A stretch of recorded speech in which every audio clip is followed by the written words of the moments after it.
അന്നേ ഞാൻ പറഞ്ഞതാ ഇത് വേണ്ടെന്ന്. അന്ന് നിനക്ക് പത്രത്തിൽ സർക്കുലേഷൻ ആയിരുന്നു വലുത്. ഇപ്പൊ എന്തായി? പത്രം കയറ്റി ആ കുട്ടന്റെ കുടുംബം നീ കൊളന്നോണ്ടില്ലേ? നിങ്ങൾ എന്തിനാ എന്റെ മെക്കിട്ട് കയറുന്നത്?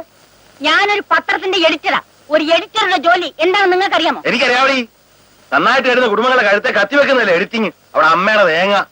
എന്റെ അമ്മയ്ക്ക് പറഞ്ഞാലുണ്ടല്ലോ. അമ്മയ്ക്ക് പറഞ്ഞാൽ നീ എന്താ ചെയ്യും? അല്ലെങ്കിൽ നിങ്ങളോട് പറഞ്ഞിട്ട് ഒരു കാര്യമില്ല. ആത്മകഥ എഴുതുന്ന വിജയലക്ഷ്മിക്ക് പരാതിയില്ല. അത് വായിക്കുന്ന നാട്ടുകാർക്ക് നിങ്ങൾക്കോ ഇളക്കം. അല്ലെങ്കിലും അമ്മയെ തല്ലിയാലും കാണുമല്ലോ 2 വർഷം. അമ്മയെ തല്ലാൻ പാടില്ലടി. അതങ്ങനെ നിനക്ക് അമ്മയുടെ മുഖത്ത് അറിയാൻ പാടില്ലല്ലോ. ആ കുട്ടന്റെ മുഖം കാണുമ്പോഴാ വിഷമം. ഓരോരുത്തരും അയാളുടെ മുഖത്ത് നോക്കി ഓരോന്ന് ചോദിക്കാൻ ഞാനാ കേൾക്കുന്നത്. ഭാരതി, ഞാനൊരു കാര്യം പറഞ്ഞേക്കാം. അടുത്ത ലക്കം മുതൽ ആ ആത്മകഥ നീ പ്രസിദ്ധീകരിക്കരുത്. കുട്ടന്റെ കാര്യം പോട്ടെ, ആ സീതയുടെ കാര്യം നീ ഓർത്തു നോക്കിയേ. അവളുടെ അമ്മയ്ക്കോ നിനക്കോ പ്രയാസം അല്ലെങ്കിൽ എനിക്കും കുട്ടനുണ്ടീ. എടീ, ഭാര്യ എന്ന് പറഞ്ഞാല് പുരുഷന്റെ കീഴിൽ അടങ്ങി ഒതുങ്ങി ജീവിക്കേണ്ടോളാ. പുരുഷന്റെ വാരിയിലെടുത്ത് സ്ത്രീയെ സൃഷ്ടിച്ചിരിക്കുന്ന അവന്റെ ഇഷ്ടത്തിനൊത്ത് വളയ്ക്കാനാ. നിന്നെ പോലുള്ളവളൊക്കെ നിലയ്ക്ക് നിർത്താൻ അവസാന കൈ തന്നെ പ്രയോഗിക്കണം. നല്ല ചുട്ട അടി. അടി കൊണ്ടാ മെരുങ്ങാത്ത ഒരു ഭാര്യയില്ലടി ചൂലെ. ശ്രീദേവിയുടെ മമ്മി എന്റെ ഡാഡിയെ കാണാൻ വീട്ടിലേക്ക് വരരുതായിരുന്നുവെന്ന് എനിക്കിപ്പോൾ തോന്നുന്നു. എനിക്കും രവിയേട്ടന്റെ ഡാഡി മമ്മിയെ വളരെ ഇൻസൾട്ട് ചെയ്തെന്ന് തോന്നുന്നു. എന്നെയും ഡാഡി ഒരുപാട് വഴക്ക് പറഞ്ഞു. നമ്മൾ തമ്മിൽ കാണരുതെന്നാണ് ഡാഡി പറഞ്ഞിരിക്കുന്നത്. എല്ലാത്തിനും കാരണം നിന്റെ മമ്മിയുടെ ആത്മഹത്യ ചെയ്താണ്. ഇങ്ങനെയുള്ള ഒരു സ്ത്രീയുടെ മകളെ വിവാഹം കഴിച്ചാൽ എനിക്കും നിന്റെ ഡാഡിയുടെ അനുഭവമായിരിക്കുമെന്നാണ് വീട്ടിൽ പറയുന്നത്. എന്റെ മമ്മിയുടെ സാഹിത്യ സൃഷ്ടികളെ കുറിച്ച് എന്നോട് അഭിനന്ദിച്ച് പറഞ്ഞിട്ടുള്ള രവിയേട്ടനാണ് ഈ പറയുന്നത്. കഥയിലും നോവലിലും കാണുന്നതല്ലല്ലോ ജീവിതം. രവിയേട്ടൻ കൂടി ഇങ്ങനെ പറഞ്ഞാൽ. ശ്രീദേവി, ഞാനൊന്ന് പറയാം. ഇനിയെങ്കിലും നിന്റെ മമ്മിയെ നീ ഒന്ന് പറഞ്ഞ് മനസ്സിലാക്ക്. ഞാൻ പറഞ്ഞ എന്റെ മമ്മി കേൾക്കുമെന്ന് രവിയേട്ടന് തോന്നുന്നുണ്ടോ? കേൾക്കണം. സ്വന്തം മകളുടെ ഭാവിയിൽ താല്പര്യമുണ്ടെങ്കിൽ കേട്ടേ തീരൂ.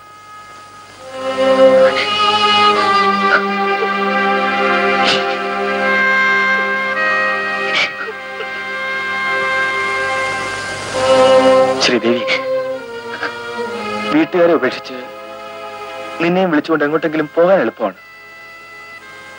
പക്ഷേ ജീവിതം എന്ന് പറയുന്നത് ഇന്നോ നാളെ കൊണ്ട് അവസാനിക്കുന്നതല്ലോ.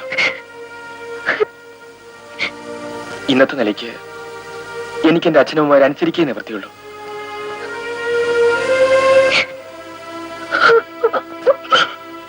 ശ്രീദേവി,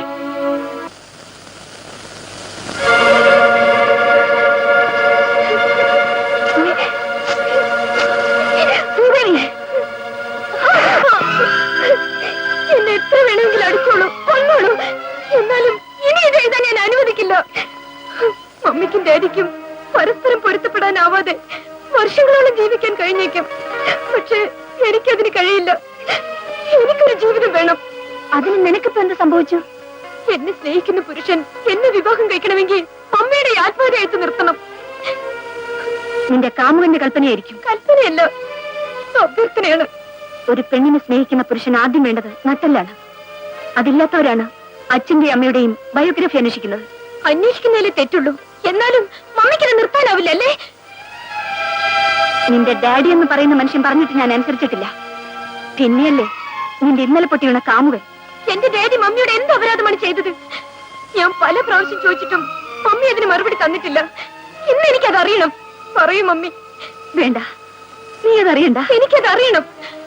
എന്നെങ്കിലും ഞാനൊരു ഭാര്യയാവണമെങ്കിൽ എന്റെ ജീവിതത്തിൽ ഇങ്ങനെ സംഭവിക്കാതിരിക്കാൻ വേണ്ടിയെങ്കിലും എനിക്കത് അറിഞ്ഞേ പറ്റൂ. പറയൂ മമ്മി.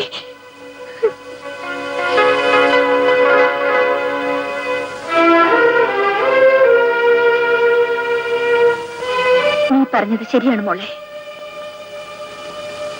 ഒരമ്മയുടെ ഇന്നലകൾ മകളോട് പറയാൻ വിഷമമുണ്ടെങ്കിലും എന്റെ മകൾക്ക് എന്റെ അനുഭവം ഒരിക്കലും ഉണ്ടാകാതിരിക്കാൻ വേണ്ടി ഞാൻ പറയാം മോളെ, എല്ലാം പറയാം.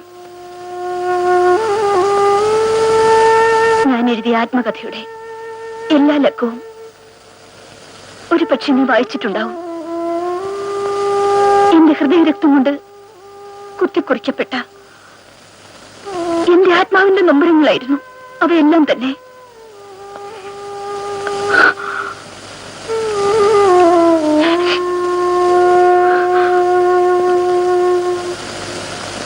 വാചകങ്ങളുടെ അലങ്കാരത്തിന് വേണ്ടി എന്തെങ്കിലും നുറങ്ങുവാക്കുകൾ കൂട്ടിച്ചേർത്തിട്ടുണ്ടെന്നല്ലാതെ സത്യമല്ലാത്തതൊന്നും ഞാൻ എഴുതിയിട്ടില്ല.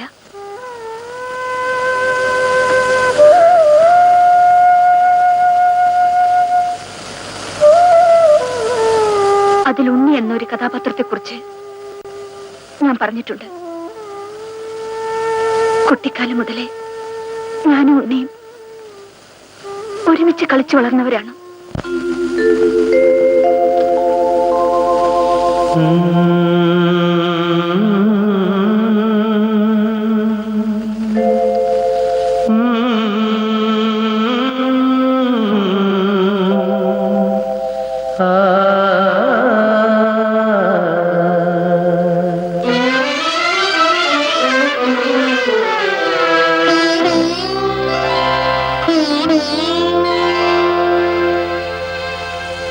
അനുരാഗി ഇതായ കരളിൽ വിരിഞ്ഞ പൂക്കൾ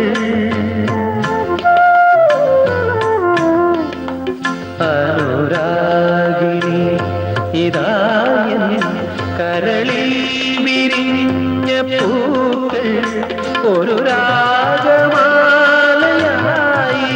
ഇതു നിന്റെ ജീവനിൽ അണിയൂ അണിയൂ അഭിലാഷ പൂർണിമേ അനുരാഗിണി ഇതായൻ കരളിൽ വിരിഞ്ഞ പൂക്കൾ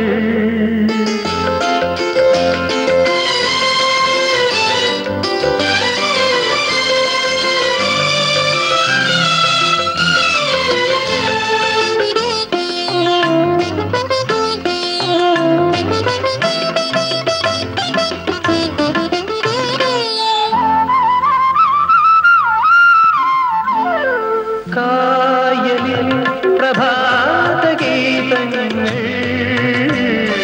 കേൾക്കുമീ തുഷാരമേഘങ്ങൾ കായലിൽ പ്രഭാതഗീതങ്ങൾ കേൾക്കുമീ തുഷാരമേഘങ്ങൾ നിറമേകും ഒരു വേദിയിൽ കുളിരോ ശുഭവേളയിൽ പ്രിയതേ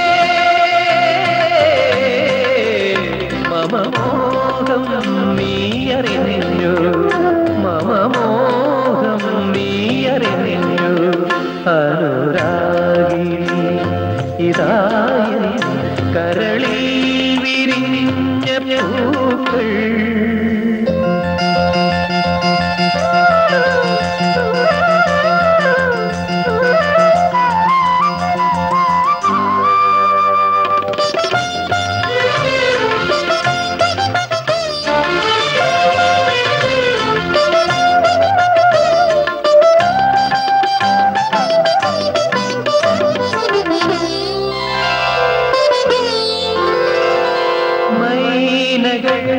പദങ്ങൾ പാടുന്നു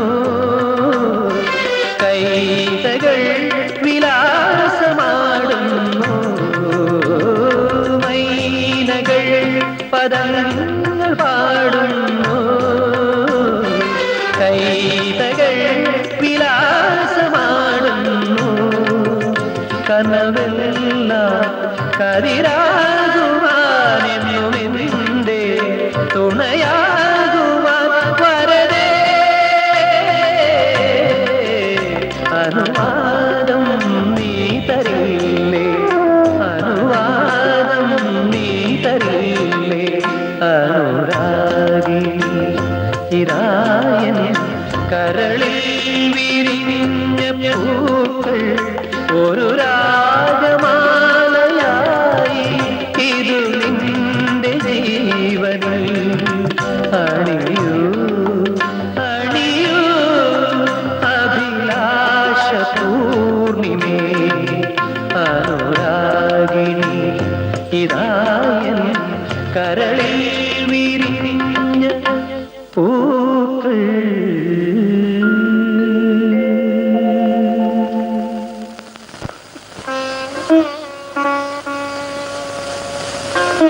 എന്റെ ജീവനായിരുന്നു. എനിക്കൊന്നിയെയും ഒരിക്കലും പിരിയില്ലെന്ന വിശ്വാസത്തോടെ ഞങ്ങൾ ജീവിക്കുമ്പോൾ ഒരു ദിവസം എന്റെ അച്ഛന്റെ പെങ്ങളുടെ മകൻ, നിന്റെ ഡാഡി, ലീവിൽ വന്നു.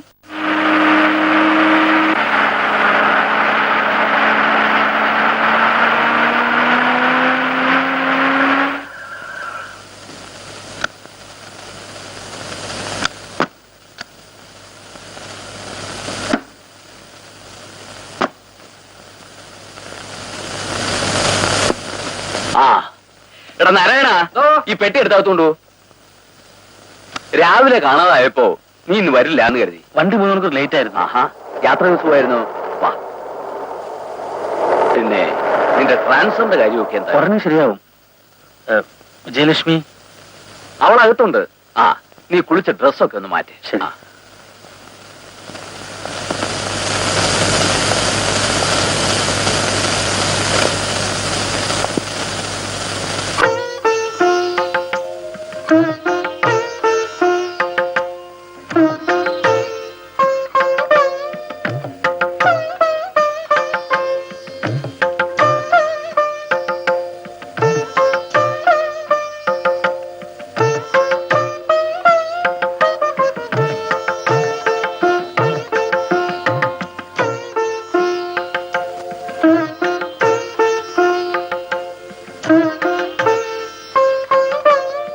മോഹം എന്ന പക്ഷി. വിജയലക്ഷ്മി. വേണോട്ടിനോ? വേണോട്ടിന് എപ്പോ വന്നു? ഞാനിപ്പോ വന്നതേ ഉള്ളൂ. നിന്റെ ഈ അസുഖം ഇതുവരെ മാറിയില്ലേ? ഈ കഥ, നോവൽ, കവിത കാര്യമൊക്കെ കൊള്ളാം. പക്ഷെ റിസൾട്ട് വരുമ്പോ പേപ്പർ നമ്പർ കണ്ടില്ല എന്ന് പറഞ്ഞ് കരയരുത്. അതൊന്നുമില്ല, ഞാൻ പാസ്സാവും. ആ,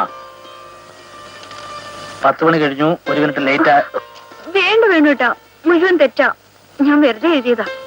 അപ്പോഴേ സാഹിത്യാരി, ഇടയ്ക്ക് നമ്മളെ കുറിച്ചും ഓരോ കഥയൊക്കെ എഴുത്. ഒന്ന് പോവേണോട്ടാ. ഞാൻ നീ കുളിച്ചിട്ട് വരാം. കുറെ നാളായി പുഴയെ മുങ്ങി കുളിച്ചിട്ട്. നീ വന്ന എണ്ണ സൂപ്പ് എടുത്തതാ.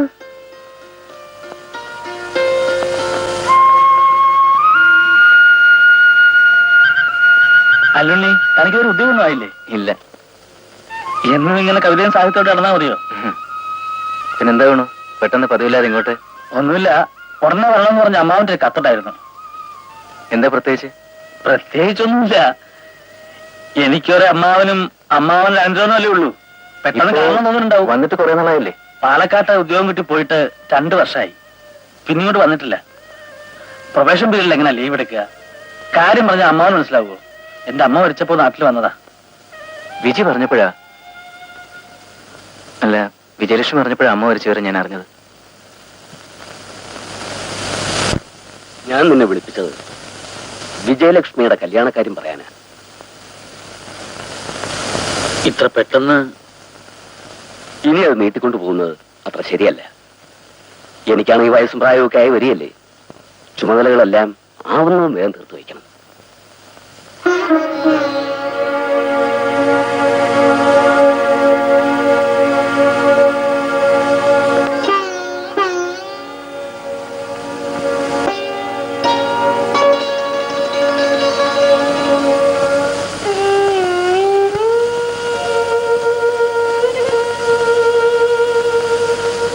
അച്ഛൻ വിളിച്ചു വരുത്തിയത് ഇതിനൊന്നും ഞാൻ അറിഞ്ഞിരുന്നില്ല. എനിക്കാകെ പേടിയാവുന്നു. ഇനിയും വൈകിയാൽ അച്ഛന്റെ പ്രകൃതം ഉണ്ണേട്ടൻ അറിയാമല്ലോ. എന്ത് ചെയ്യണമെന്ന് എനിക്കൊരു രൂപം കിട്ടുന്നില്ല. ഏതായാലും വിജി ഇപ്പൊ പൊയ്ക്കോളൂ.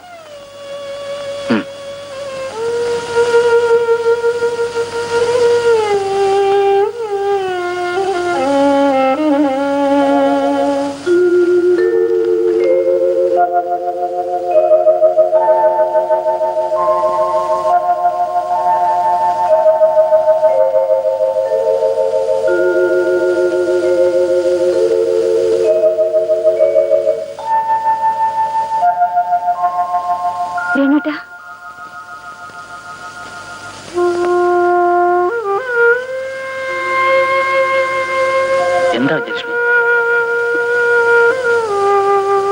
വേണോട്ടൻ എന്നെ രക്ഷിക്കണം. വേണോട്ടനല്ലാതെ മറ്റാർക്കും എന്നെ രക്ഷിക്കാനാവില്ല. നീ കാര്യം എന്താന്ന് പറയൂ. ഉണ്ണി വേണോട്ടനറിയും. നിങ്ങൾ ഒന്നിച്ച് പഠിച്ചിട്ടുണ്ട്. ഞാനും ഉണ്ണിയും തമ്മിൽ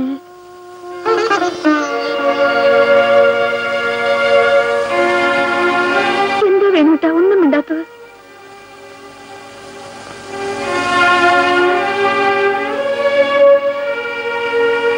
ഒരു അന്യജാതിക്കാരനെ വിവാഹം കഴിക്കാൻ അമ്മാവൻ സമ്മതിക്കുമെന്ന് തോന്നുന്നുണ്ടോ? വേണോട്ടാ, എനിക്കിതിന് കൂട്ടു നിൽക്കാനാവില്ല. വേണോട്ടൻ ഞങ്ങളെ തമ്മിൽ അകറ്റരുത്. ഉണ്ണിയെ എനിക്ക് മറക്കാനാവില്ല. അച്ഛനോട് പറഞ്ഞ് എങ്ങനെയെങ്കിലും ഞങ്ങളുടെ വിവാഹം നടത്തി തരണം. വിജയലക്ഷ്മി,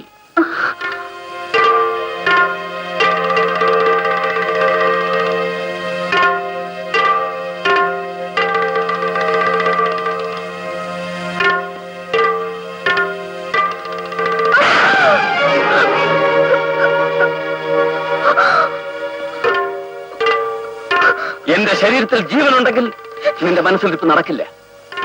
മംഗല തറവാട്ടിലെ അടിച്ചുകളിക്കാരിയായിരുന്ന ആശാരിച്ചയുടെ മകനെ മാത്രമേ നിങ്ങൾക്ക് സ്നേഹിക്കാൻ കണ്ടുള്ളൂ അല്ലേ? ഓടിയകത്ത്. ഇനി നീ അവനെ കണ്ടുപോയാൽ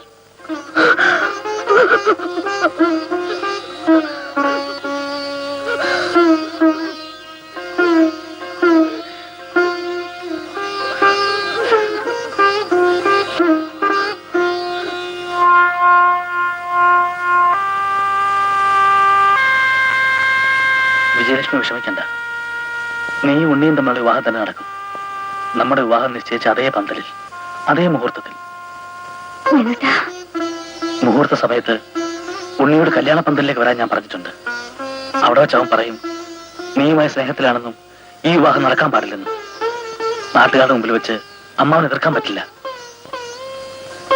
വിജയലക്ഷ്മി, ഞാനാ പറയുന്നത്. നിന്റെ കഴുത്തിൽ ഉണ്ണിയെ താലി കെട്ടു.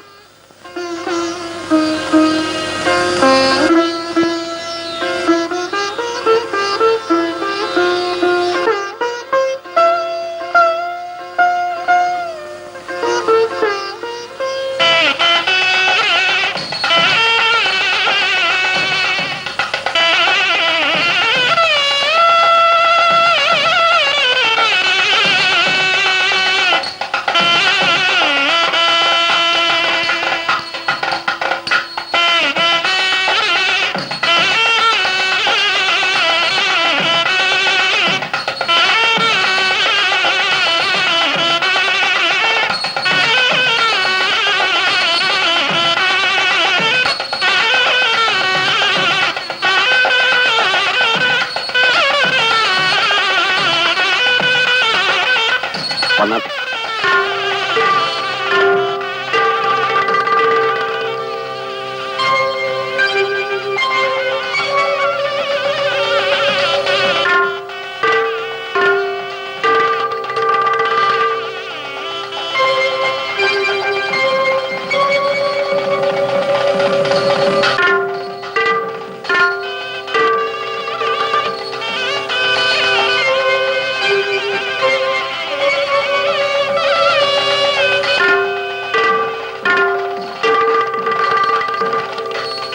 മുഹൂർത്തത്തിന് സമയമായി.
നടക്കേണ്ടത് നടന്നു.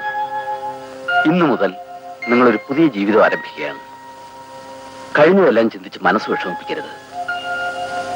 നീയും വേണുവും സന്തോഷമായി കഴിയണമെന്നാണ് ഈ അച്ഛന്റെ ആഗ്രഹം. അമ്മാവ,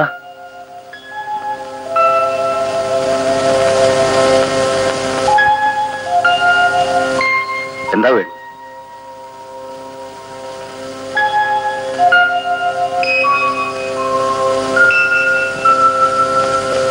എന്താ വേണു? അമ്മാവ, ആകെ കുഴപ്പമെന്ന് തോന്നുന്നത്. ഉണ്ണിയുടെ ശവം കായലിൽ പൊത്തിട്ടുണ്ട്. പോലീസും ആളുകളൊക്കെ കൂടിയിട്ടുണ്ട്. എനിക്ക് ആ പേടിയാവുന്നു.